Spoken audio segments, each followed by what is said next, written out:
મારું નામ નાનજીભાઈ મગનભાઈ રાઘાણી, ગામ જમરાળા, તાલુકો બોટાદ, જિલ્લો બોટાદ, ધારા પ્રાકૃતિક ફાર્મ. હું છેલ્લા 2019 પછી આ ગાય આધારિત ખેતી સાથે જોડાયેલો છું અને મને આમાં સારામાં સારો લાભ મળે છે અને સારામાં સારું ઉત્પાદન થાય છે.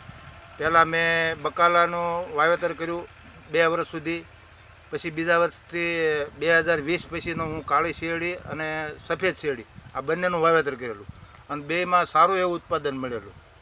અને પછી અત્યારે હાલમાં તે કાળી શેરડી અને કપાસ બેવાનું છે અને એમાં સારામાં સારું મને રિઝલ્ટ મળે છે ટૂંકમાં. એટલે હું સર્વે ખેડૂત ભાઈઓને એવી વિનંતી કરું છું કે આપણું ભવિષ્ય, આવનારી પેઢીનું ભવિષ્ય સુધારવું હોય તો પ્રાકૃતિક ગાય આધારિત ખેતીમાં જેટલું બને એટલું વહેલા વળો. એ સૌના માટે અને રાજ્ય માટે અને દેશ માટે સારું છે. જો આવી મારી એક નમ્ર અપીલ છે. અને છેલ્લા આ ગયા વર્ષે 2023માં મેં બીજા મહિનામાં કાળી શેરડીનો ગુજરાતમાં સર્વપ્રથમવાર પહેલો વહેલો ગોળ બનાવ્યો હતો અને મેં 100 રૂપિયાના કિલો લેખે એટલે 2000નો મણ લેખે મેં બધો તમામ ગોળ મારે ઘરે બેઠા વેચાઈ ગયો છે.